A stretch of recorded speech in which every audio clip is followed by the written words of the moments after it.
Welcome back to the Believe in Iowa State podcast. I'm your host, Tyler Carter. And I'm your host, Cody Vancilolo. All right, man. Man, the Cyclones with a dominant win, 52-7, and basically everything we talked about on Thursday, Cody, everything happened for us. It was a very, very offensively balanced game. 237 yards rushing, 4.9 yards for carry. What are your thoughts? Just a thorough victory. I think it was from start to finish, just kind of what I wanted to see. Was just I was coming out of the bye week. I didn't want anything to slack off, and I think it the team certainly met and exceeded those expectations. I did not foresee the fact that we would continue to put our foot on the neck, as the saying goes. Even in that third and fourth quarter, wasn't expecting to continue opening the playbook, especially to our back of Connor Mobley. So that was not something I saw coming. Yeah, a lot of people were surprised by the Conor Mobley thing because everybody thought it was going to be JJ Cole. I'm like, well, I mean, obviously it's Mobley because Mobley's been playing better in practice. So 'cause the coaches obviously think that Mobley is better. But we saw him basically for the whole entire half. And I gotta say, man, I like what I see, and the future is definitely bright for the Cyclones at quarterback. Yeah, absolutely. Just obviously having the being there and seeing everything go on in real time, just amazing showing. And I would have to say this I mentioned earlier, but balance on both sides of the ball. In fact, almost 500 yards of total offense, and it was almost a 50-50 split actually between rushing and passing. It was like 252 in the air, 237 on the ground. I'm like, see, nah. In a perfect world, that's what we want to see. That's like the typical. That's like just going to be our typical offense. Now, obviously, a perfect world don't exist, but you know, I I think it got me more encouraged about the run game this year. hmm Yeah, and I mean, looking at on paper, Abu Sama didn't do too much, but that's because he didn't really need to do too much. We were just seeing where our depth is and how developed they are. And I mean, Jalen Jackson, I say, out of the running back room, him and Carson Hansen were the two main stars. And Jalen Jackson himself some great runs, and then Carson Hansen with those two TDs. It shows we had depth at the running back room. So, and that's gonna be really key for the Big 12 play later in the year, like October, November, when you start really trying to get to Arlington, get to the Big 12 title game. You're gonna need that depth.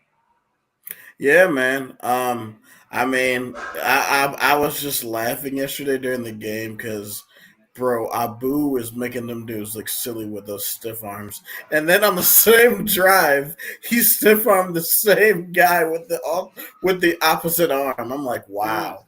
yeah, no.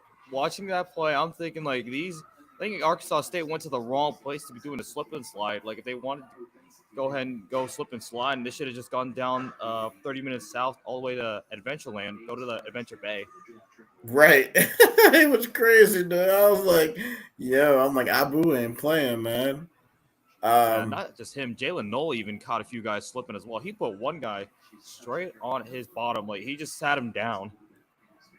yeah, I know, because everybody was sort of like being like shaking scary with Rocco. I'm like, y'all, I was like, look, Rocco is going off a little bit slow. Like, yes, he threw a bad pick, but as we saw, he responded. I was like, y'all, I was like, relax. I was like, this game is not in danger. hmm If anything, it really just has gotten me encouraged for the rest of the season, man. Just the sky is definitely the limit for this team. At least now we know. And let's talk about and Aiden Floor. I'm so happy for him that he got that touchdown at the end of the game. I was hmm really happy. I know he was a local Des Moines guy. Yeah, I mean, he at the end of the game just absolutely finds himself a lane and gets himself a touchdown. That's great to see. I think at that point we were down our fourth or fifth stringers, and there's Mm-hmm. still we didn't we didn't lay back on the play. We didn't lay back. We let the guys just do what the first stringers do. So shows that we meant to make this game as more of a development type of game. We didn't hold back. Yeah, I think that's the number one takeaway in this game is that we didn't hold back, man. We were gonna be aggressive from the start, which is totally against usually what Matt Campbell goes with. But hey, maybe with every year he goes here, he's will adjust, and now we know that Mouse has Mouse has definite full control of this offense, just with the different types of play calling. I really really like that Maryland eye, or I'll just call it the Cyclone eye formation. Hmm. Um, Yeah, that's going to be nice getting into the red zone. absolutely. I mean, when I saw the Maryland or the Cyclone Eye, as we have to call it now, yeah, seeing a formation like that, especially in goal line situations, it's almost perfect. Like you get your two tight ends who Hmm. actually throughout the game they've been blocked. The tight end room was blocking so well yesterday. They were doing so well in the blocking game. It made touchdowns almost easy. I mean, Dylan Lee on his touchdown run was untouched. Dylan Leon, his was untouched. Tyler Moore, he went in, and the Titans just were very very involved in the offense yesterday. Just with that little with play action, I look for that to be a big part of the game plan, especially next week going into the Houston game. Hmm. Yeah. So I guess kind of from you, like what was like your best plays? Like what was like your play, like the play for you from that game? Um, it's probably going to be the obvious one, but man, it's got to be that one hand that fake, dude. That fake, uh, QB sneak and throws a little jump pass, and Ben Bramer comes out, reaches out with his paw, and grabs it in. I was like, Hmm. "Are you kidding me?" Like we Yeah. knew this kid was athletic, but my god, dude, that was nuts. What about for you? I mean, yeah, I probably would have to say the exact same thing. I think that's like the play for everybody to take away from this game. I mean, you talk about the athleticism of Ben Bramer, but obviously, like if you look at it from a more analytical standpoint, like you more look at it from a tendency standpoint, I mean, it makes sense. Like to put on that situation, it just reminded me exactly what happened about like last year actually with Easton Dean. Kind of had a similar play and essentially just like had our tight end just go up like off a fake QB sneak because Rocco Beck had already shown he could QB sneak, so it was great for him to for Mauser to call that, knowing that Arkansas State would bite on that fake and just get it over the top and just get it to your playmaker. And Braver made a play. I'm just glad they left that in the playbook because if you can definitely catch a defense slipping on that. Man, that's definitely one of the things for me.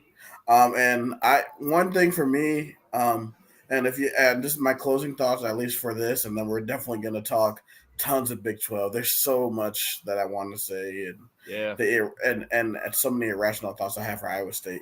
But man, we got to give off the offensive line credit, man. They were mauling yesterday. Hmm. Like, we've been talking about, man, I really want this offensive line to improve.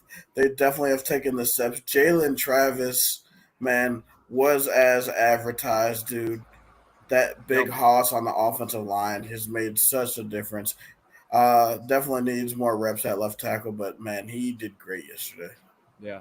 And speaking of that, Dylan Barrett on the line as well. I got to see some of Dylan Barrett. I was actually pretty stoked to see that he was a starter on the offensive line, and he did his job as well. Mm-hmm. Open up running lanes, protecting the quarterback, and that's what you want to see. And I wasn't coming into this game expecting our offensive line to be top at the top of the league, but at least like top half.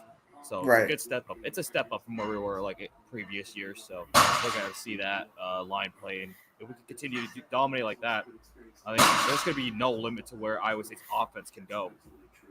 Oh, definitely, man. When you have a good offensive line, you're basically able to do anything. Yeah. All All right, right. So man. just checking in before we get into the rest of the stuff here. Actually, the AP poll has just released for week 4, yesterday's slated games, and the Iowa State Cyclones are on the up. They're up from number 20 up to number 18 in the AP poll. Man, let's go, bro. Man, I like they keep inching up, like, and these next few weeks are gonna be crucial, man. I mean, we're really gonna see try to see the maturation of this team, to see how far they've grown, and we'll get Yep. to see it in real time. Um, my Iowa game really showed me something. Hmm. My bold or slash hot take is Cody. I think we are going to still be undefeated going into the second bye week. Like Hmm. I truly believe that we're going to be 7-0 going into this You bye know week. what? You Yeah. can clip it, whatever y'all clip it, clown me. I don't care. Tag me on my Twitter. Hmm. You know where to find me. But Yeah. like, I truly think that we can be 7-0. Hmm. Yeah. Yeah. I mean, honestly, with the way Iowa State's looking, and we'll get to the rest of the Big 12 in a second here, but the way the rest of the conference is laying out, it's looking prime for the taking for Iowa State to be what that 7-0 heading into the Mm-hmm. second bye. We get heading to that home stretch in November. So yeah, I mean, there, yeah, let's go take a look around the Big 12, see what everybody was up to. Yeah, I'm gonna share my screen real quick. 1 second. Do. Screen and boom. Here we go. All right. So we're gonna go down. We'll go. Yeah, I might be able to filter just by Big 12 conference. You can do that. All right. Yep. Sorry. Oh Yeah, yeah. okay. There we go. Big 12 and boom. Okay. So the first score shows us Utah and Oklahoma State. Cam Rising was a game time decision in this game.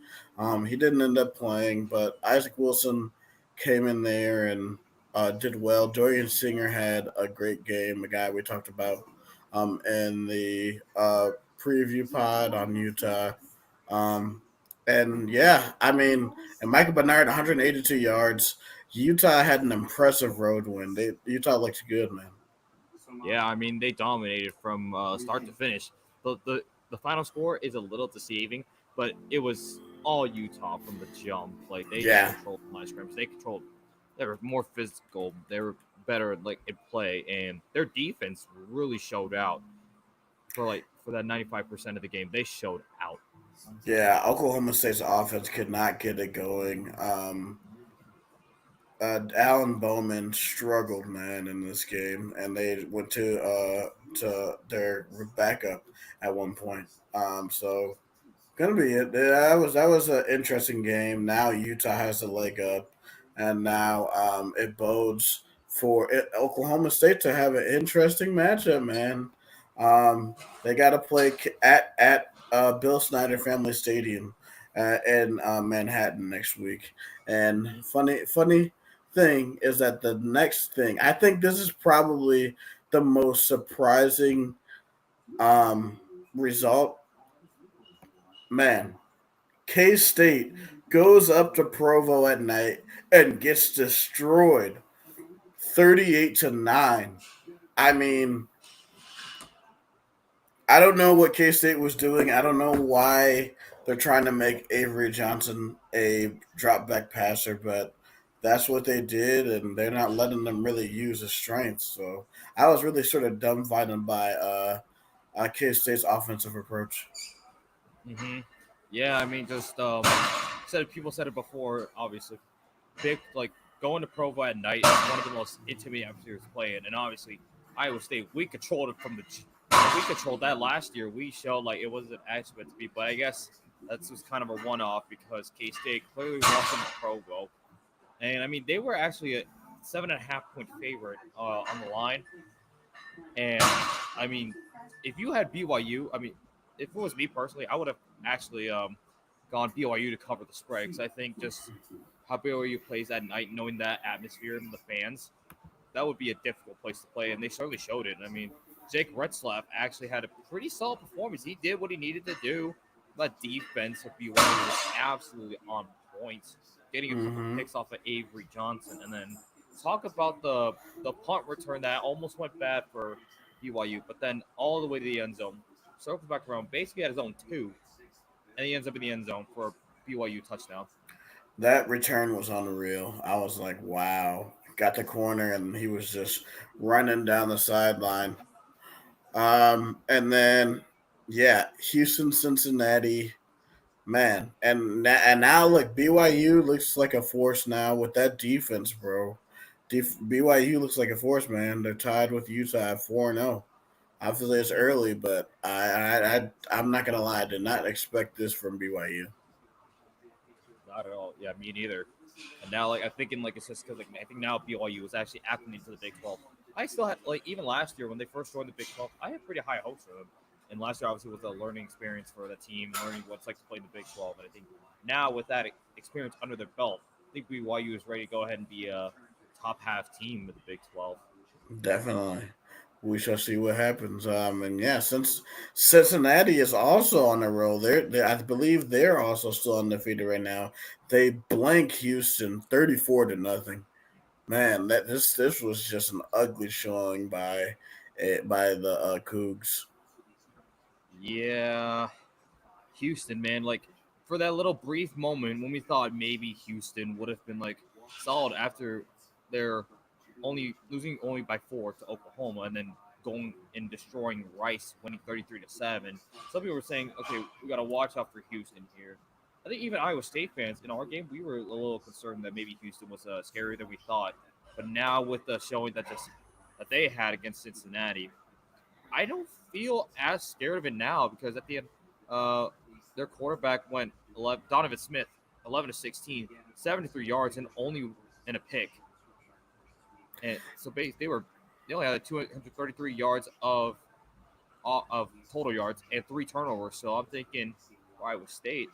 I mean, we'll lose more of this later, but if we can force Houston to turn the ball over, we can easily win. We can win that game convincingly.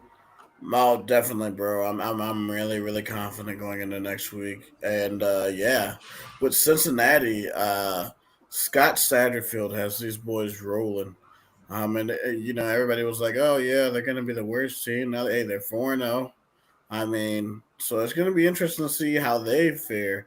Cincinnati is up there right now. There's just a whole lot of stuff right now. The Big 12 is chaotic, Cody, and I love it. Yep. And then let's go to the the pissed off fans bowl. Mm-hmm. Kansas versus West Virginia. So yeah, this game was a little bit weird because there was I believe a few hour lightning delay. And at that point Kansas was up 21-17. Mm-hmm. And West Virginia outscored them the rest of the game 15-7. And West Virginia ends up pulling out a close one 32-28. Yeah. And the thing is, even after that lightning delay, Kansas actually went up another touchdown. So they had about an 11-point lead with, I'd say, like 3.5 minutes to go in the fourth quarter, if I'm not mistaken. Yeah, so they got a touchdown. Yeah, they had an 11-point lead with about 5.5 minutes to go. Excuse me. So about Mm-hmm. that. So, and this is what West Virginia actually ran into just the previous week when they had a 10-point lead in the backyard brawl and lost it.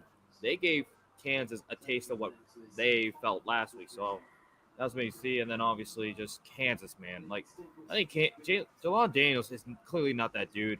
It will be clear that he had no expectations. He outperformed them. And then Devin Neal, that team last year, I don't know where all that hype from last, like how they got carried over this year. Uh well, we figured out that it was all Andy Kotelnicki. And Andy Kotelnicki ended up being a bigger difference on for Jalen Daniels than we Yeah. thought. Yep. And now the Kansas fan base wants Jeff Grimes fired into the sun. Yeah, All KU Twitter. Jeff Grimes is not a good offensive coordinator Nope. at all. And here was another sneaky good matchup in the Big 12. Texas Tech pulls out a win over previously undefeated Arizona State. Mm-hmm. Yeah, I mean, obviously Arizona State. This was a pivotal game. I said, Arizona State, Texas Tech. That was going to be pivotal for those two programs.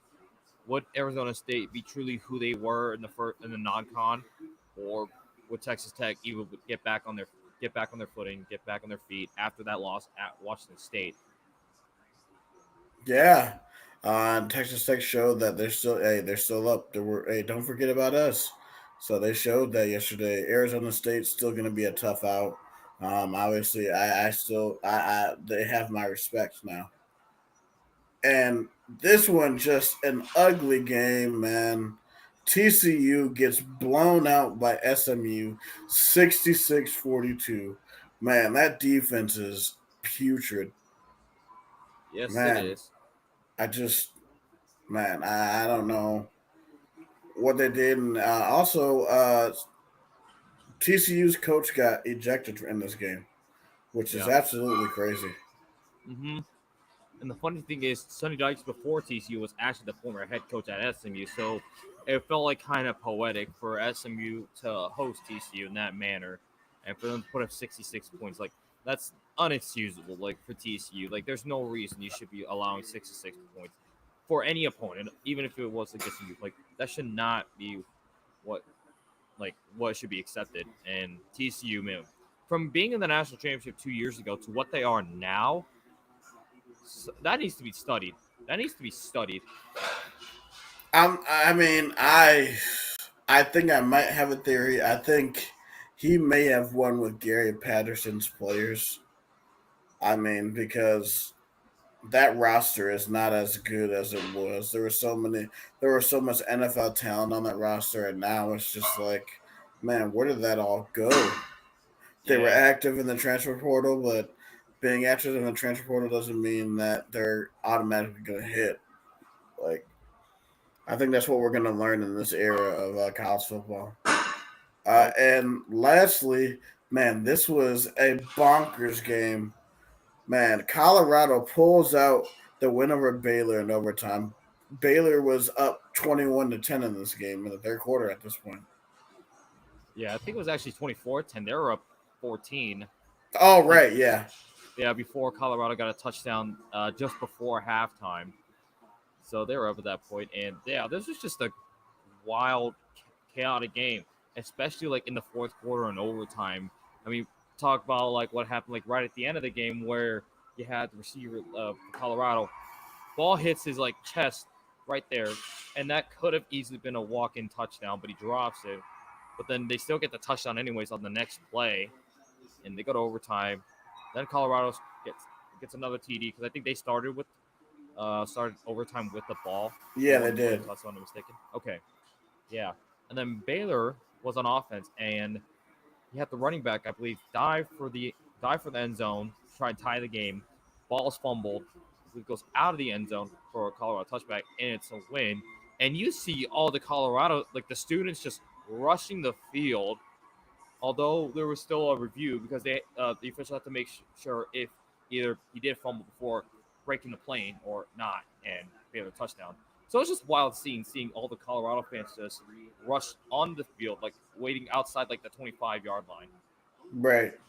Yeah, man. That was an interesting game by Baylor, and it was a boneheaded call at the end of the game, coaching wise, by Dave Aranda because he called a timeout that didn't even need to be called.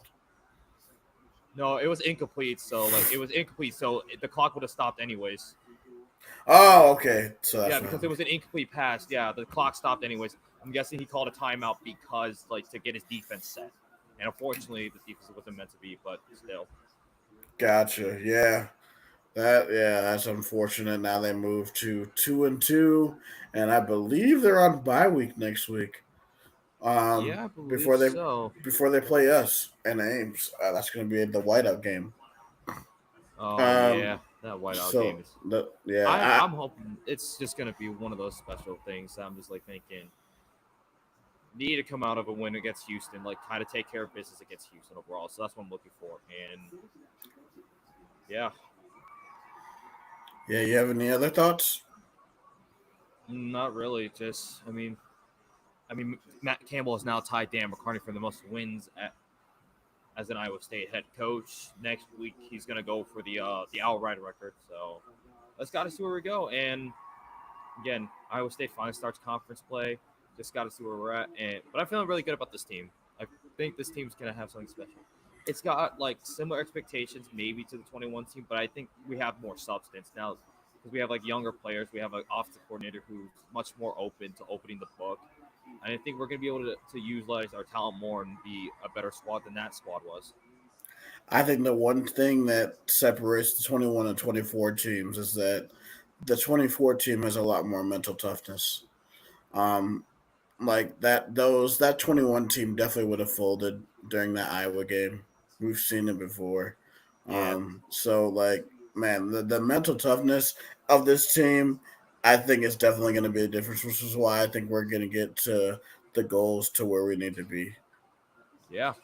And I mean, Arlington's there. Maybe the playoff is right there as well. Who knows? Sky is the limit. All right, guys, thank you for joining us. Join us on Wednesday night as we do our preview for the Houston Cougars. We will have a guest, so that it's going to be a treat. You guys will enjoy our guest. Um, once again, once again, find him at Matt Campbell impersonator. Find me at SciTag on Twitter. Also follow our pages. Believe in Iowa State on Facebook, X and Twitter, TikTok, and YouTube. For Tyler Carter, Cody Vanciolello. this is the Believe in Iowa State podcast. Roll clones, baby. Go Cyclones.